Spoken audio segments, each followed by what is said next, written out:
thanks everyone for coming in person and on Zoom. I'm Evan Lieberman. I'm the director of the Center for International Studies and a professor of political science, and also an attendee of COP28, like many, maybe all of you will see. I was chatting with Tom Kiley, who I'm sure all of you know from the Office of the Vice President for Research. So, isn't it terrific? So many folks are going to COP, and their office sponsors a lot of students to go, and had some training sessions, and asked, do we have some kind of a reflection session? He said, no, but if you want to organize one, that sounds great. So we were happy to do that. And thanks very much to Madeline Smith and Drew Story, who are kind of recently appointed climate leads for the Center for International Studies, and hoping both internally and externally to make connections with folks who are working on climate policy from a global perspective.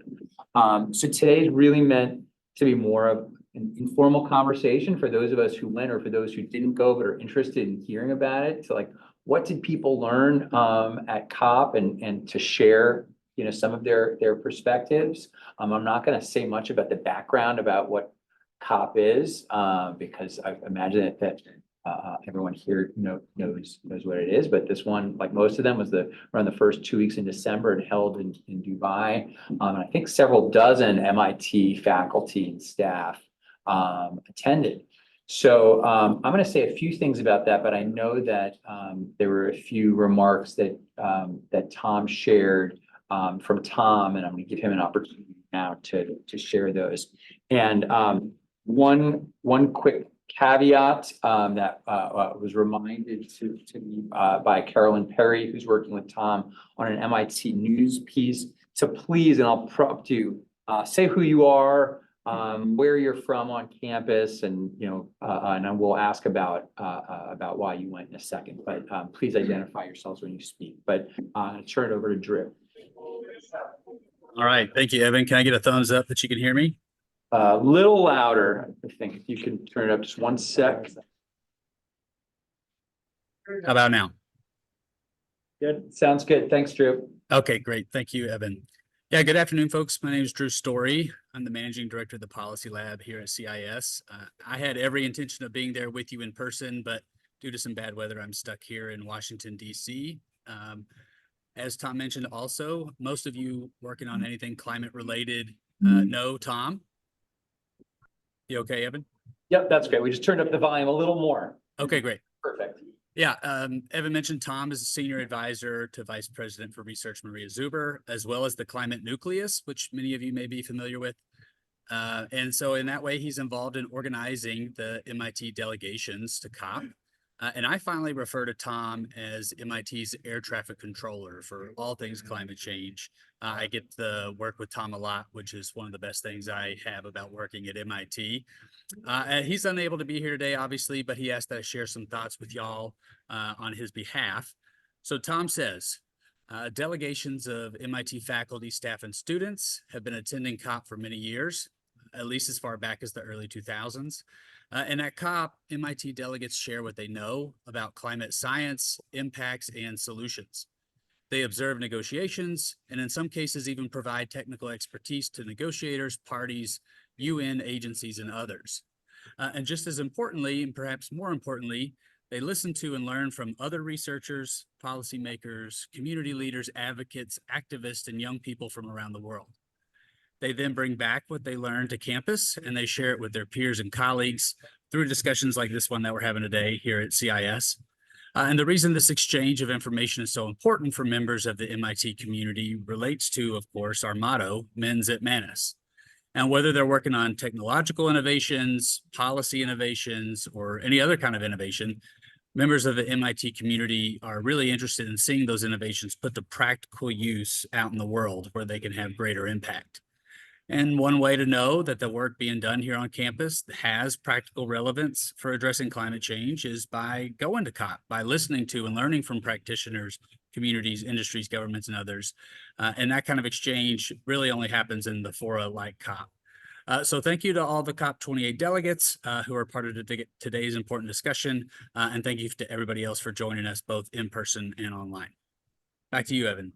Great, thank you, Tom, via Drew, and Drew, thanks. I also see online as Michael Melling, who along with Tom did some great trainings for a lot of students who were supported to go there. So great to see him online. And I just wanted to say one thing, you know, it was my first COP. I was struck, as many of you, if it was your first time, by just how enormous it was. You know, when I think about my own field of political science, our really big conferences are like 5,000 to 6,000 people. And this was, you know, 75,000 people.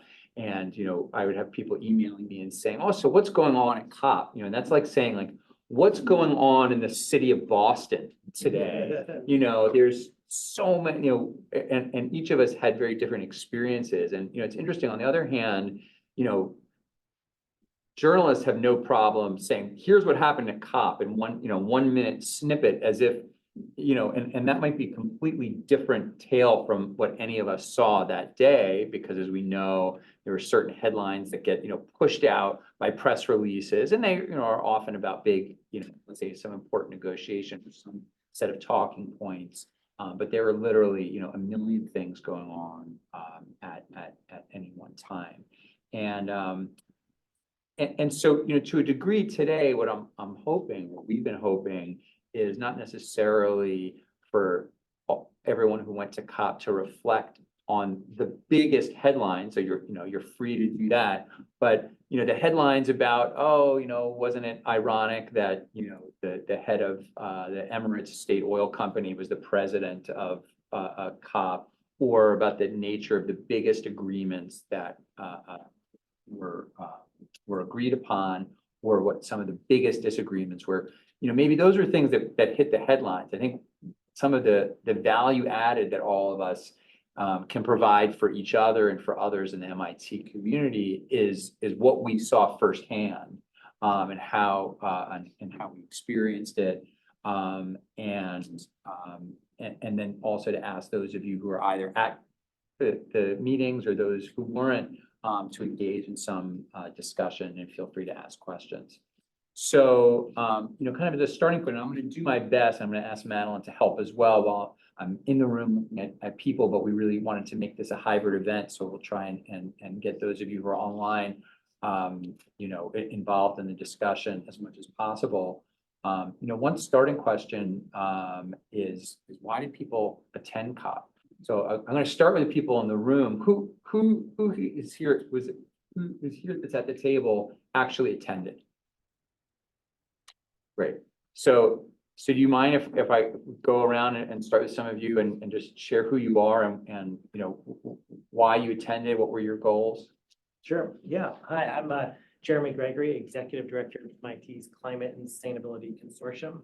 So we have 15 member companies who are working with each other in the MIT community to rapidly scale climate and sustainability solutions. And so my interest, this was my second COP. I went last year as well, or 2022, in Egypt. And my interest is really to try to understand what are our member companies doing there directly, but also just kind of what are other companies thinking about more broadly. So as Evan mentioned, like there is the whole negotiations that you hear a lot about in the media, but there's also, you know, for lack of a better term, kind of like a trade show, if you will, where companies are like, here's what we're doing, let's meet other companies. And so it's kind of a big networking event, and there's just endless panel discussions, like more than you could ever track in your life.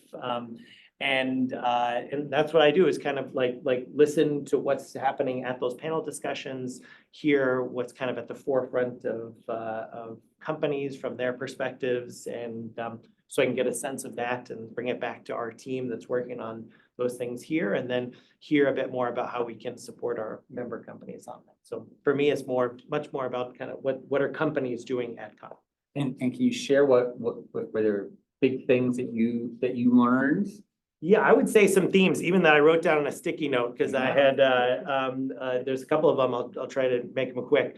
A big topic of discussion is transition finance. So banks are talking about that a lot, like more broadly than climate, it almost seems synonymous for me with climate finance, but transition finance, like how do we get investments to help, companies or governments invest in renewable energy and things like that. Regenerative agriculture.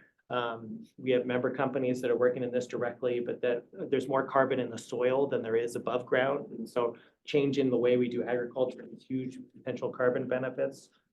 Voluntary carbon markets. There's been a lot of disruption in those markets, whether you hear about offsets and there isn't as much trust in those. And kind of related to that, there's a big interest in biodiversity and how do companies invest in that.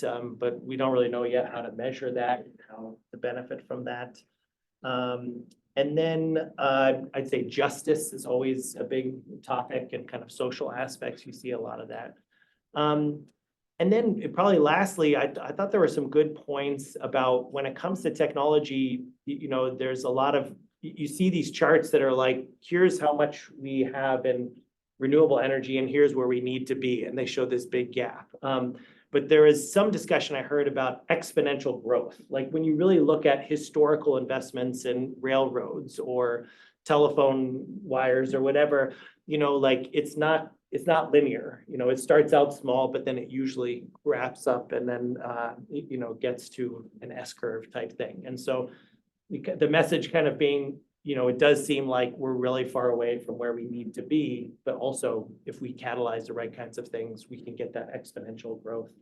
And then I saw that chart in lots of different places. Yeah. And Which I hadn't seen it as much a moment before. of optimism. Exactly. So, I think one thing that one finds at COP is that the same you can see parts of the same PowerPoint in 25 different Yes, places, exactly. and they get a little bit recycled, but that's great. Yeah. Let me switch to the screen. Anyone want to share? You can raise a hand and share with us what were your goals.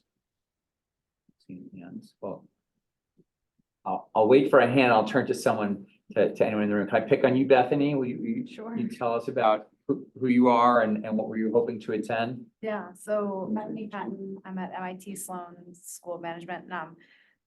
I was at COP for a couple of different reasons. It's my second one. I went to Glasgow, was the first one. It was a very different experience because it was very pandemic-y.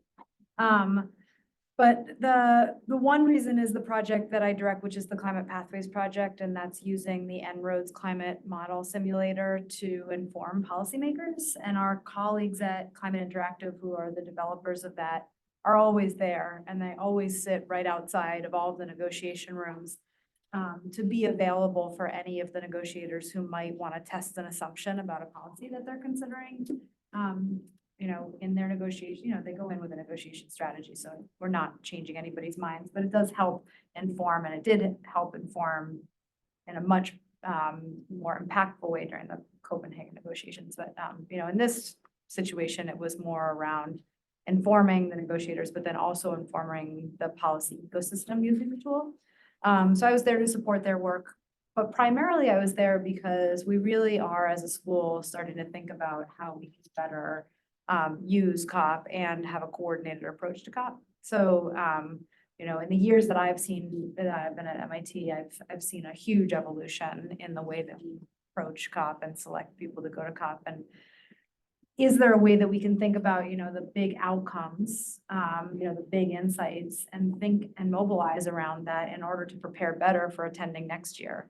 And every year just being more coordinated in our delegation and in the impact that we can have. So starting to think about that, starting to see areas where, simple things like, I think about 7 or 8 people raised their hand who went to COP here, but we've never had just a coordinated calendar of, if you want to see MIT at COP, here's where you can see people, here are the events they're going to be at, here are the booths they're going to be at. If we're not going to have a booth, at least we can have some kind of virtual presence so that people can know where to go. So that was one takeaway among many others that Tom and folks, sat down and had a real debrief on it yet, but ways that we can be more unified when we go and create community. We had one of our alumni organized a gathering on one of the nights in the green zone. That was really fun. It was great to see that there were a lot of alumni out there. I think if we planned that before COP, we probably would have gotten twice the number of people, because just by the WhatsApp,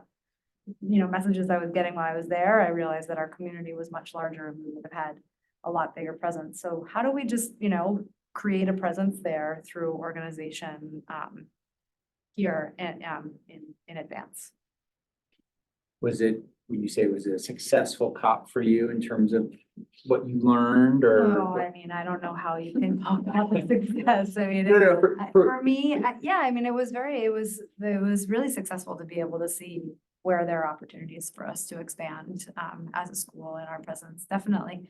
And I would say Catherine Wolfram's not here, but she was one of the faculty who were in attendance. She was one of the faculty that didn't actually have a MIT delegation badge, but she got it from Resources for the Future, I think, because she's on the board there, which I also think is interesting. So we give out a certain number of badges, we have a certain allocation, and then people end up getting badges outside.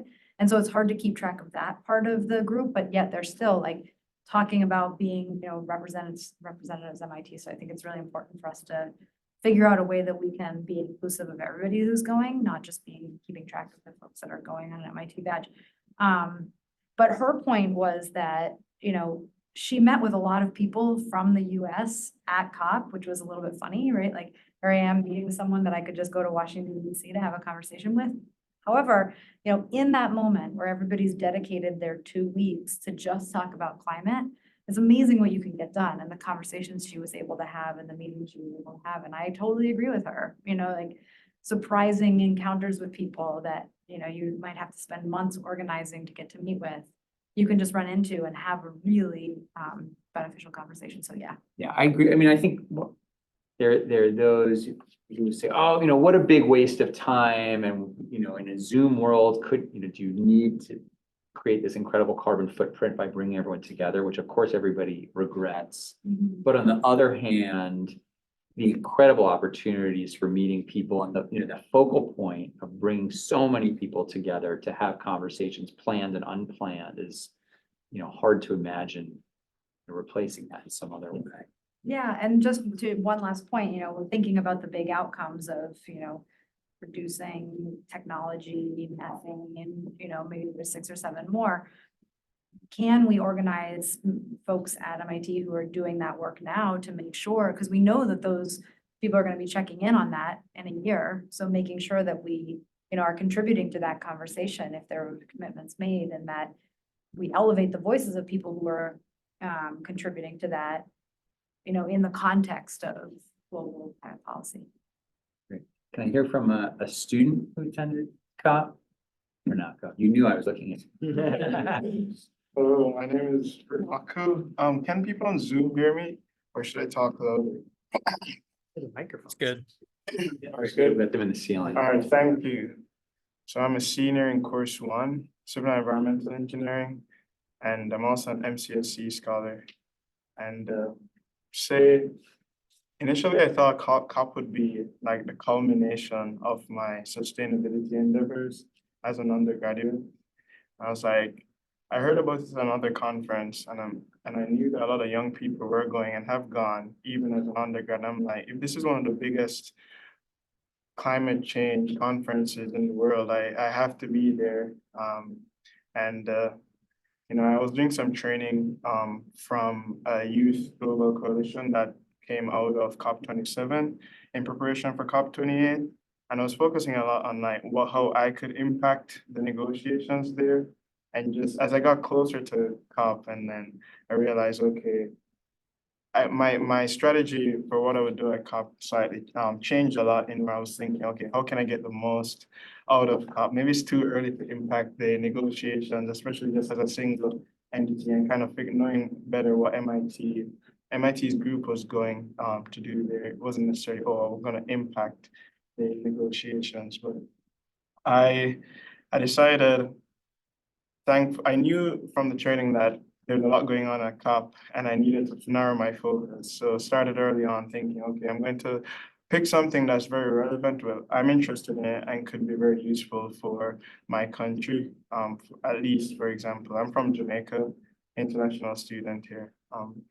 And so I focused on climate adaptation because I knew like there's a lot of talk on mitigation, cutting carbon emissions, but there needs to be much more like going into climate adaptation. So say I would focus on that, especially since it's relevant to small island developing states like those in the Caribbean, and also capacity building for developing nations and circular economy, which I was doing research at Denmark through the MISTY program. There's Madeline right there on circular economy. So that was cool. And I thought I would go to COP and sit a lot listening to the panels, but I found myself really just wanting to connect with people who I'm like, this is like such, and like what was said earlier, like this was such an amazing opportunity to just connect with people who we probably just want to meet every day, but like had the whole 2 weeks well, 1 week since I went into the second half.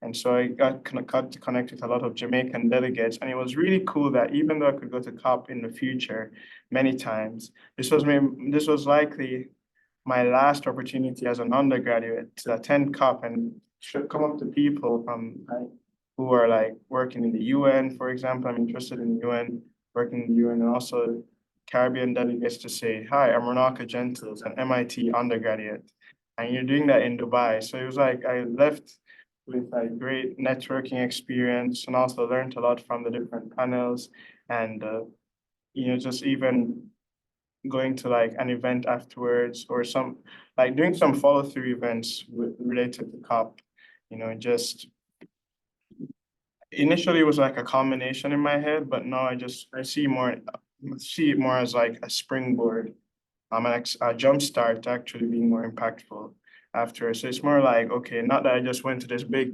conference and not, wow, that's it, but it's like you went there, what's next? So let's follow through with that and make the most of it, especially before I graduate. Yeah, I mean, I think, although I agree with you, as an undergrad, it's a unique opportunity for an undergraduate, but at any stage, it's pretty unique to be able to just be able to go up to anybody, you just heard someone speak, it's that environment where you could go shake your hand, say, I'm X, can I meet with you? But that's great. Others who are willing to share their experiences, including the shy people online? I could go. Great. Everyone, I'm Andre. I'm from JPAL, just a research network that started here at MIT and have about 800 researchers all over the world, economists, mostly, and working on what we call randomized evaluations to come up with policies or actually evaluate whether policies work or they don't. And what we do here in our team is take all that work that's being done in the academic journals and make it accessible to policymakers, so disseminate it, and then hopefully engage with these policymakers to bring about positive change. And so my work is focused on the climate sector, and we have a significant fund right now, an R&D fund for policy, where we have about maybe 50 studies going on right now all over the world. And so the idea behind going to COP, so this was my second one, it was in Sharm el-Sheikh last year. So the main objective has always been about kind of connecting with our ecosystem. So several other people mentioned already how it's not just the negotiations that are happening, it's really this giant conference. And sometimes, a lot of the time, they don't even interact. Sometimes they do. And in my case, it was both. So I see it as a big accelerator of meetings. That we could have 20 Zoom meetings over the next few months, or we could have it all in a week, and you can actually accomplish a lot that way. And then there's also a new kind of stream. So historically, we have been going to COP. This was the third one for JPAL, and talking mainly to our partners and seeing, okay, what are the different pieces of evidence from our research that can be taken up by certain government partners or NGOs or also companies. And that has been the extent of our interactions with COP. And now we're looking more at actually engaging with the negotiators, especially on the adaptation front, which you rightfully point out is an area that gets a lot less attention. It's starting to get more, but compared to mitigation, which rightfully gets a lot of attention, but adaptation, when you look at the funding and the energy that's going towards that, we definitely need more people, more funding and more activity in that part, in that front, let's say.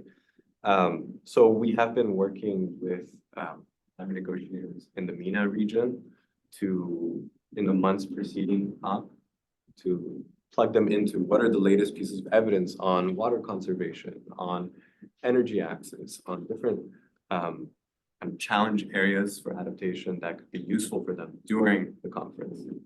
So I think this is an exciting new stream, and hopefully we'll be going to future COPs and doing more of that, and continuing, of course, the parts which are, you know, everything from partnership development to fundraising, to you know, listening to the panels and just learning about what are the big topics where there might be evidence gaps that we can try to fill.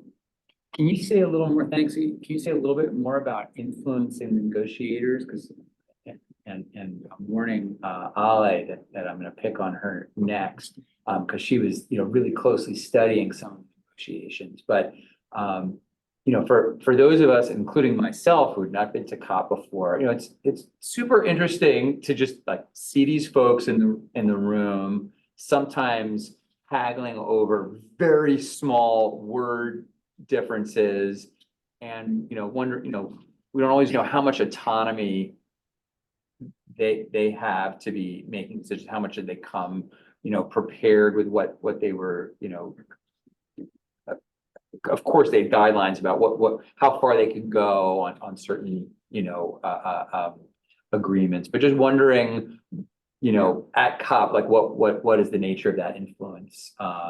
Even maybe it's just engagement for over the long term, but what does that look like for you guys? Yeah, I think the way that we're equipped to do it at this point is through more on the time preceding COP, and in terms of creating events and trainings to connect them with the latest research on certain topics that are priority topics. And the kind of research that we have coming from economists, sometimes psychologists, it's not so much like this is the biggest innovation, this technology needs to be used. It's more about what are the incentives, what are the trainings, or what are the right policies that can get a certain technology or a certain practice taken up that has a big impact on mitigation. And so we're a little bit downstream in that sense. And so I know I spoke with people who work in you know, big NGOs like Conservation International and WWF, and they have a very well-greased machine for, you know, engaging with the researchers before, during, and after, and talking to them about the minutia of the text and how to make sure that certain things are included. And they really make a difference in that way, I believe. But I think the way that we envision this kind of policy influence would be more towards, you know, raising awareness of certain interventions and making sure that the negotiators are also taking that into account when they propose a certain amount of commitment for an objective, to make sure that it's realistic, you know, how to actually implement that objective. Great, thanks. All right, so Ale, as promised, tell us about yourself and what you were doing at COP. To the COP28 thing. It's okay. I have a quick question. Hang on. If I- everyone That was- themselves, the speaker, thanks. Hi, everyone. I'm Alessandra. I'm a PhD candidate in the School of Architecture and Planning. My research focuses on the Amazon region. I'm looking at different ways in which regionalizing networks are constructing different regions. And I'm looking at 3 levels: the intergovernmental level, the civil society level, and the indigenous peoples level. So I was very interested in COP this year, especially because I wanted to see the evolution of Article 6 in terms of relationship of coordination and cooperation between the different nation states and how they were approaching carbon emissions offset or market and non-market approaches of carbon emissions offsets. So I sent a very elaborate feedback to Tom, but I'll try to summarize it in terms of general considerations and then Article 6 global stock take considerations. I predominantly followed these two tracks, but I also collaborated with another student that was there with me. We basically divided and conquered in order to follow 4 tracks and understand a little bit the coverage among the different negotiations. So in terms of general considerations, it was very surprising to observe that many primary negotiators lacked a familiarity with the latest conceptualizations of some of the terms that they used, especially terms related to adaptation, mitigation, and just transition, which seems quite of a core and important element of their negotiations. Different parties or observers across multiple tracks emphasize the correct definition and principle related to disaster risk reduction and human rights during the negotiations. So it was a little bit confronting in that sense, rather than coming prepared.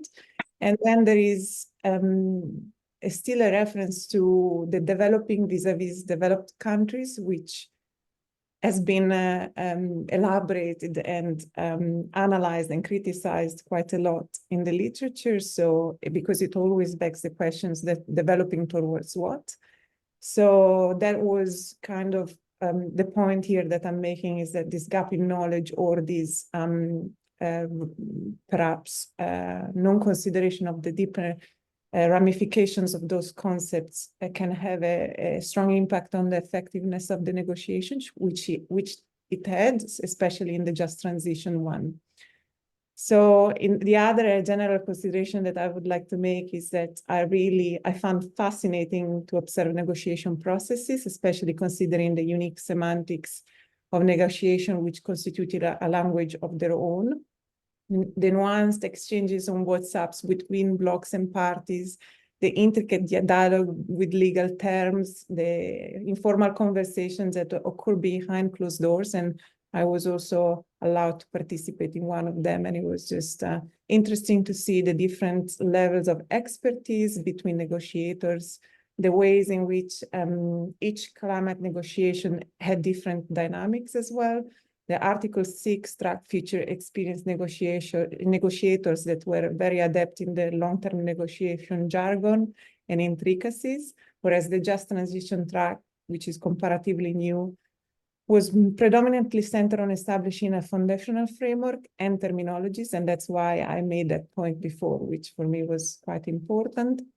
In the global stocktake, it was clear that the negotiators faced one of the biggest challenges in terms of focus and attention from external pressures as well for this COP. So they were balancing complex issues and yet encountered difficulties in concluding negotiations with clear guidelines, but they were very expert, and it was clear from the way they maintained the level of focus and the level of also of cooperative behavior within the closed doors.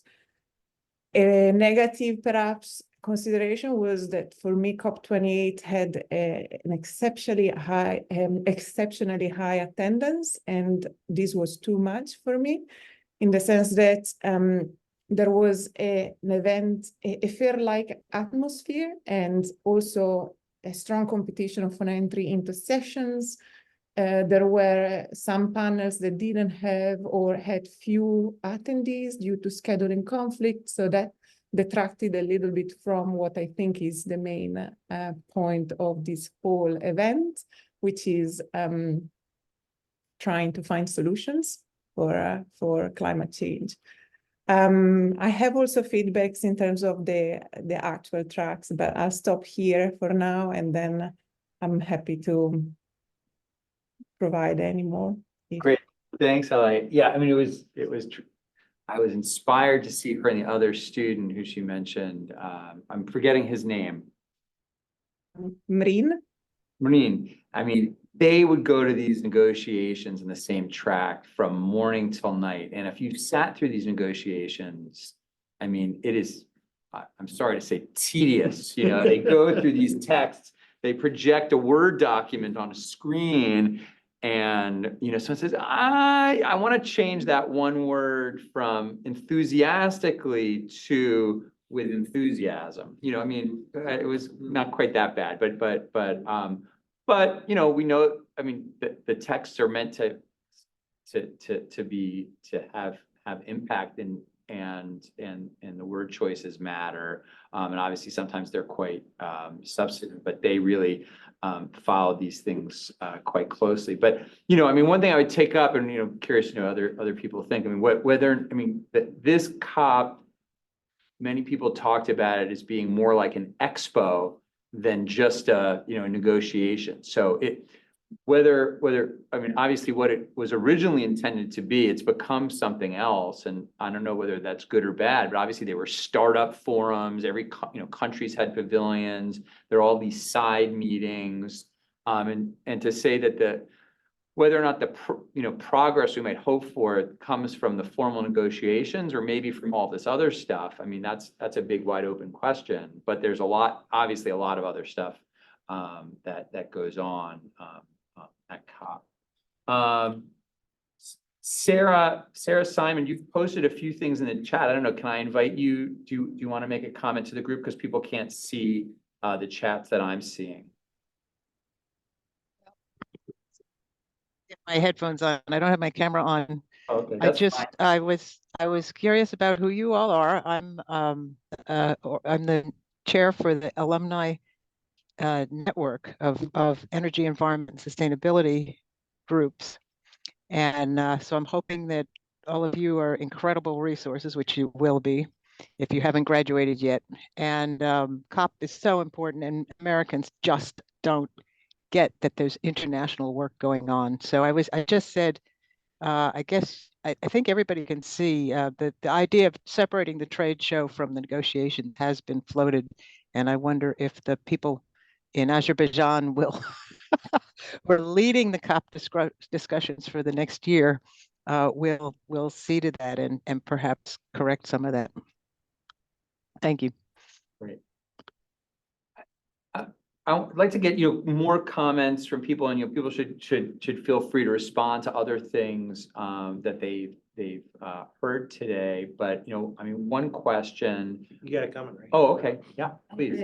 I can jump in just to add a little bit to. And please remind us who you are. My name is Claudia Dolores. I work at the Leventhal Center for Advanced Urbanism at Media Lab. My background is architecture and urban planning, and I have participated.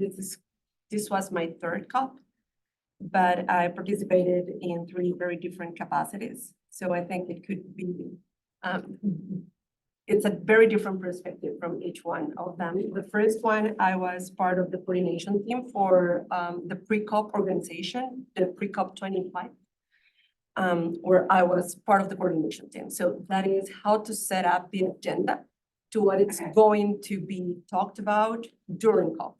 So that nature, it's very, very different. It's part of a huge organization and negotiation, but towards COP.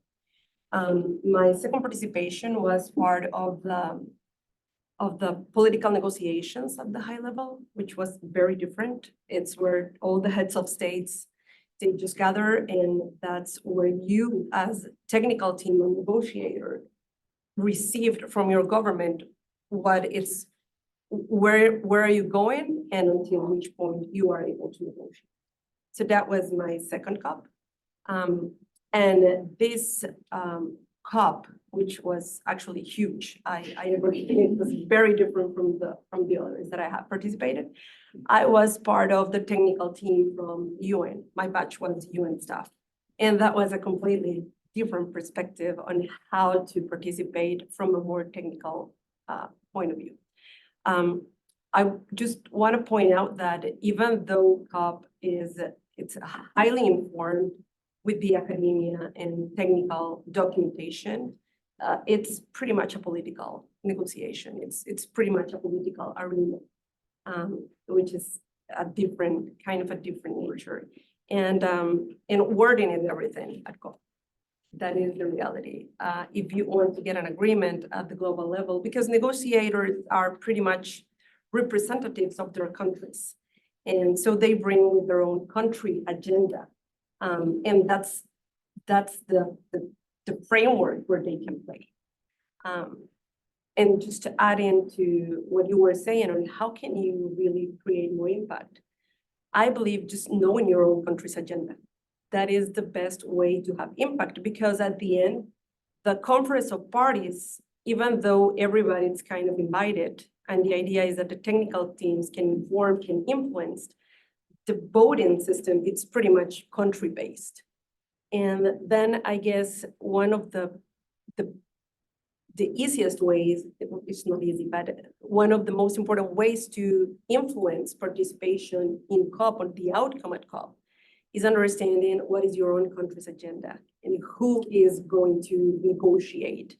I think that's the best way also to include yourself into the conversation, not only as part of the academia, but also as part of the official mission and the negotiating team. That was just part of what I wanted to say. Great. Do you think, I mean, on the one hand, clearly these negotiators are coming as country representatives and they're referred to by the conveners by their country. Brazil, you'll speak next, or Chile, and not even the representative from, they just refer to the country names.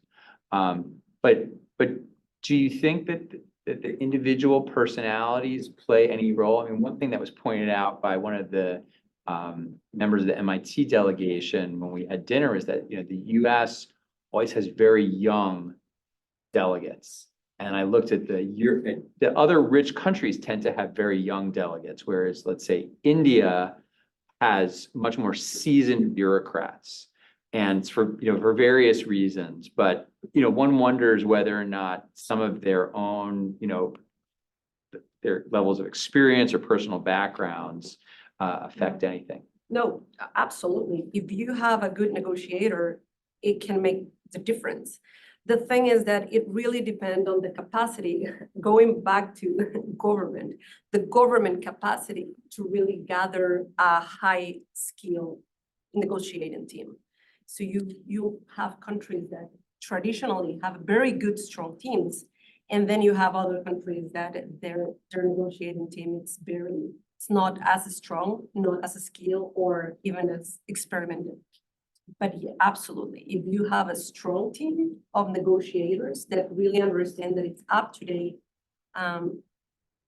you can move the agenda for sure. That's a fact. Again, keeping it open for people who have questions or comments, but I think one question for sure that we wanted to address that's of obvious interest is how will those of you who went to COP, how will that affect what you do here at MIT? It's a fair bit of research. When you think about how many people from MIT go, which is several dozen, it's a lot of us, and in certain cases like this one, it's a big trip and it's a lot of time. And so, I think it's worth gathering some information from all of us about how having done that, it's moving us forward. We've heard a little bit about that, but for people especially who haven't yet contributed, and again, I will push those of you who are on Zoom if you want to share as well. Does anyone have any thoughts on that? Yeah, maybe I have a question in the room. Let's assume I'm a climate scientist and I write a paper that has some form of new insight, and then I want that to be used by policymakers. What is the path to impact here? Like, how can I bring my paper from putting it up in the web to some form of policymaker using it in a negotiation? Talk to Drew Story. I was just about to ask, who was that, and can we schedule a meeting? Okay. So Drew directs the policy lab here at the Center for International Studies, and they do exactly that, try and help translate research into policy impact by honing the message and finding the right people in policy. Drew, did I do a good job of summarizing? Yeah, that's good. And we can talk more about the resources we offer. It can be anything from a very short, hey, here's a few emails that you should reach out to, versus turning research documents into policy documents, everything in between, identifying the ecosystem of people in the policy space that can use your research and expertise. I would say COP is not a good venue for something like that because it's just, it's kind of chaos. There's so many different things that are happening. Whereas like if you want to target specific people who are doing things, you don't know, since it's 2 weeks long, I don't think there's that many people are there the whole time. So let's say there's someone you want to meet, you don't know if your access is going to line up with theirs. And you just have to, at least for me, my perspective, I just sort of embrace that chaos. Maybe I'll meet this person, maybe I won't. And, hopefully I find different connections. So that still can be good and worthwhile. But if it sounds like what you were proposing was a bit more targeted, and that's right, that's what Drew does. He can help say, oh, this expertise, this person has that. And so, thank you. But it's a great place to do networking. Yeah. I mean, just to get to know a lot of people that maybe can connect you to very specific people. But I agree that in order to review something, COP is not the place. Before doing network at COP and after. That would be at least my perception. Renata? So, to my understanding, one of the way COP is successful is when like you get local action like in line with the negotiations that come out of COP, like getting local level and say initiatives going.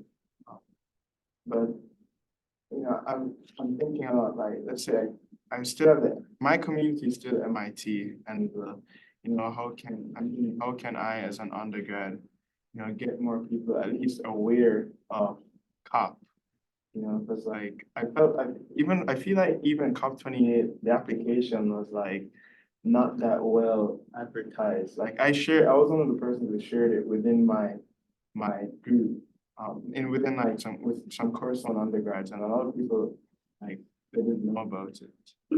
Just wondering like how can we raise more awareness? I wrote an opinion piece on COP, submitted that to MIT Tech Review. Like hopefully maybe one of the advice I got from COP, from like entering at COP was like get my story out there. Even like, and let's say I'm not going to stop school right now and start working in the adaptation sphere immediately, but one of the things I can do while I still try to finish my degree is like, communicate, write, get the story out there, raise awareness. And like, I got to go on a tour with like BHA headquarters, one of the most sustainable buildings in the world. I'm going to have a meeting with the project, the senior project architect for that building sometime next week. And I'm seeing, okay, how can I take this information and probably do a presentation in one of my course one classes that I've done, to raise more awareness. And just thinking, like a lot, I'm hoping to do a MIT TEDx talk and really connected somewhat to COP. I went to the one that was passed recently. I also went to the one in April and just, using the term that, I was at COP, I'm very interested. I think that's one of the things, great things too. I can use that as a way to show people, indicate, to signal to people, I'm serious about this climate thing, and just using that as much as possible before I graduate and raise awareness on this. Yeah, Priscilla? Yeah, I wanted to also share a little bit. I'm Marcela Angel, Research Program Director at the MIT Environmental Solutions Initiative. And we were actually at COP in part to present the results of work that we have been doing in Colombia. So I think part of it is also making sure that the spaces where you're presenting are closely connected to the topic that you want to present. And in our case, we were bringing examples of what we consider new models of collaboration and engagement between academia, local communities, and government to co-develop local solutions. So one of these examples is a project that we have in Mocoa, Colombia, a city that had a devastating landslide, where we have been working with local communities and the Colombian government to test the use of new technologies to develop a landslide monitoring system. And one of the things that we were able to do at COP was to bring to this space our community collaborators, who in many cases haven't even left Colombia, and having them present to some of the highest level decision makers in the country. So the Ministry of Environment, the Director of Climate Change, the heads of some of the conservation organizations in the country. So I think in that context, the presenting the results of the work, the paper, the studies can have a very big impact, because even though the audience might not be too big, usually you have people that are like closely aligned to the topics. As you all were saying, there's like hundreds of events happening at the same time. So the people who are there have a strong interest, and you're like capturing their attention just by being able to bring them to those events. So I think my at least recommendations for speakers or for people who go in this role is to make sure that you reach out to the organizations and the people that you think might potentially be there, and try to convene them for these events, because then also half of the work is then in the networking, as all of you have already said, but being able to have so many meetings in a very short period of time with people that wouldn't be all together otherwise. Any other thoughts about how the experience of having attended may be affecting what you've done since then or will do going forward?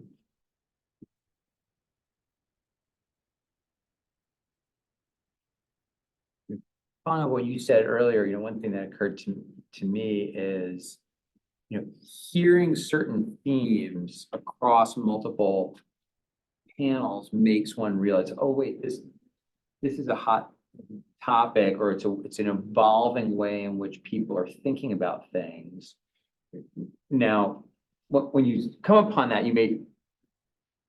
it might seem obvious with 2020 hindsight, but it can strike you by hearing. I mean, one thing I heard in a lot of the climate finance talks was on de-risking climate finance, which struck me. I mean, again, I'm relatively new to this field, and I hadn't, climate finance wasn't, hadn't been a topic of focus for me previously, but it was, in a world in which everyone's facing great risks around climate change, how the major financial institutions are making sure that they won't face a downside, and where those power structures are, and that becomes a kind of common sense notion. Now, again, if I were sitting in from a different vantage point, that might be something that people would be talking about all the time, but hearing it in lots of different venues makes one realize, all right, this is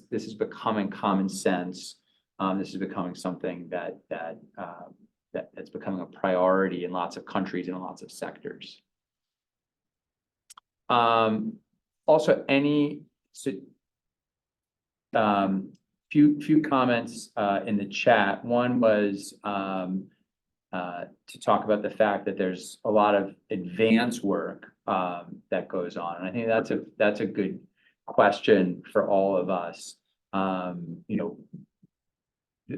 Michael and Tom did a great job prepping, a lot of the students in the, 6 weeks before COP. Maybe it was a little longer than that, but it really is a multi-year, but at least a year-long process. Like, does one need to already, get started thinking about this if you want to start being influential over the summer in preparation for COP, in December. So I think that's a big question, Trace. And I wonder if there are any programs at MIT. Is anyone thinking that far in advance? When do people really start getting their COP planning in order? I think that's part of the issue, right? Like, we don't know, we are not, as an institute, tapped into that process. I mean, maybe Michael, I would say Michael probably knows the most about it, but there's no infrastructure for prep, nor are we part of the official negotiations to even know what would be on an agenda. And even if we were, we're part of Ringo, which means that, we at least can sit in the room, but that doesn't, we have observer status, so we're not actually negotiating. So I think it's a strategic choice for MIT, how we want to be involved and whether or not we want to be involved. Yeah. And at the moment, obviously, our involvement is pretty, like most things at MIT, pretty decentralized. But as some have put on the chat, like now we have a climate nucleus and there is a desire to coordinate better. And, I think everyone could agree. I mean, MIT should be a party, maybe not in the sense of conference of the parties, but be having some influence in some coordinated way, and be able to project, some evidence. And other thoughts about that, about what we might be doing in terms of preparation? There's one, okay.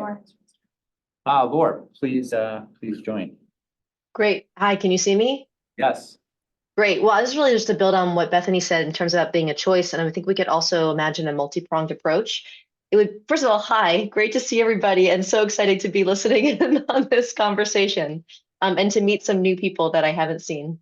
It would be really exciting if there were researchers or students who are really interested in the entire COP process and negotiation process that's all year long, right? Great, yes, like exactly. And so, I mean, there's so much that we all can learn from you as you are involved in the negotiations throughout the year, especially a lot of the June sessions, which I've not been involved in, but that happen, are happening constantly.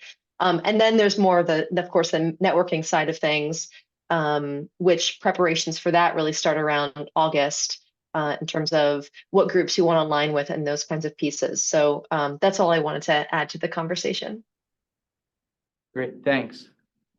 I can just add Please. very, very briefly.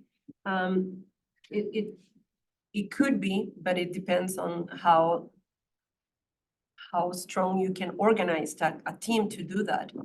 But usually this is just an ongoing process, because between COPs, there is a bunch of other event and other agenda that it's very important in order to set the agenda for COP. So to have like a list of events that are relevant in order for have more impact in COP, it's important. And then understand what are the teams that are more fitted to each one of because actually there are so many axes of action. And I think it should be like an ongoing, like yearly long process. If you want to set an agenda, like a unified agenda for the institution in order to go to COP with a unified, like an MIT agenda for COP event. Yeah, well, it'll be interesting to see how the emerging plans for some kind of a more centralized approach to climate, if in fact that follows or not.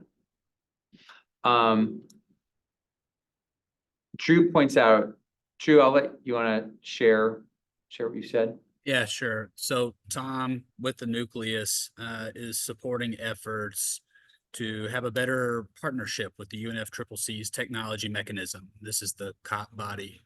The technology mechanism is responsible for getting technical assistance to those countries who need it, those who usually can't afford it on their own, and advocating for good, sound technology policy around the world. So if anybody's interested in their research or expertise, getting out into the world through that channel, that's something that we're trying to do more year round, outside of just engaging in COP on an annual basis.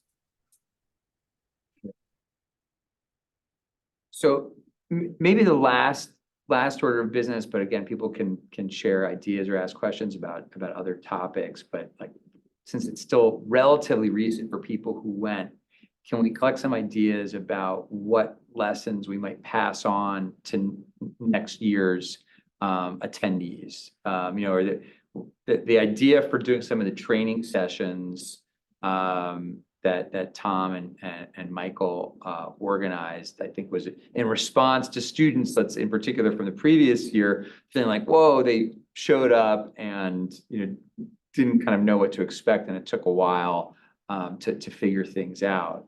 So, I'm sure they're open to hearing, and maybe you provided some of that feedback about, are there other things we might do? But even for beyond students, for others who went, if you were talking to the next group of delegates, what advice might you share?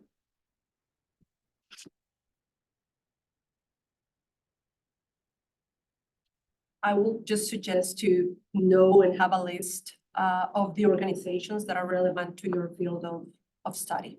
Because those organizations are most likely to be at COP. And then you can kind of understand what are the main topics that are going to be talked about at COP. And then it's also a good strategy in order to meet like the networking sector of COP. So understand the list of organizations, a little bit of the governance at the UNFCCC, which is not straightforward. That will be another suggestion. A thought that I have is that COPs are transitioning from the negotiation more into implementation phase. And I think that's also maybe part of the reason why the trade show continues growing. And there are very important things and discussions happening at the side events. So I think also being able to position the research of more MIT faculty and researchers within these spaces is very important, even though it's hard because it's decentralized. There's so many things happening simultaneously. But I think a coordinated effort to find spaces for MIT to engage more in these spaces is important. It's like very practically, it will take you at least one day to situate yourself and like understand where the buildings are. So in your planning, just take a day for that and have a balance between, doing all the meetings and the networking and then also planning for the actual panels that you're interested in. And as much as you can organize in advance, it will help make it not too overwhelming. On that though, I don't know if others share this. I found it incredibly frustrating simply to find out what and where all of the panels were, because the schedule gets released so late, sometimes late the night before. And I mean, certain things, obviously, like the negotiations get updated and you could be sympathetic to that, but the various panels and side events, which are interesting, the information kind of trickles out and so it is a little bit hard to plan. Depending on the partners that you're working with. So if you work a lot with the World Bank, or if you work a lot with a certain funder, they might be organizing, events even outside of the blue zone. That's right. You can go to it and you can kind of construct your schedule based on that and then leave a few blank spaces for discovering things. I walked into, I had some free time and I would walk into like a country panel. I think I walked into the French pavilion and the president of Amnesty International was speaking, and you just kind of there's space for serendipity. If you can leave that's also a great thing to do. Yeah, I mean the country pavilions had some of them had remarkably good programs, and again, some of them barely. The only way to find that schedule was if you went there, scanned their QR code, and got it. But they're really they could be serendipitous. Other thoughts from anyone else? Renaka, did you feel prepared? So yes, I felt prepared to go. Well, that's because I was also doing non-MIT preparation, which is longer than MIT's preparation, which I just found on LinkedIn randomly. I'm not usually on LinkedIn. I saw someone from a conference that I was at, like, she's a part of Ringo or Youngo, advertising this program this training program for climate use, using climate. But I would say just to those who go, like, especially a student for the first time, think of, okay, when you leave COP and someone asks you what you got out of it or what did you do, like, be prepared to answer that in a very clear manner. If you're trying to get a little bit of everything, okay, maybe you went to COP just to get a little bit of everything, but there's so much to get out of COP, especially this last one, which was so big. Like, in the end, you may not be able to clearly share someone in detail something that you got out of it. So I tried to discipline myself Yeah, so many things are interesting to me, but when someone asks me about climate adaptation or capacity building, because I stayed in those panels or pavilions longer or follow like when I check the schedule in the morning, I would usually try to schedule like focus on those and not get too distracted by the other interesting things, because there'll be other times to like also catch up on those. Some things are recorded, so I could always look back at some of the negotiations another time, but if someone asks you, what did you get out of it? Be prepared to clearly share. And that clearly sharing comes from also narrowing your focus.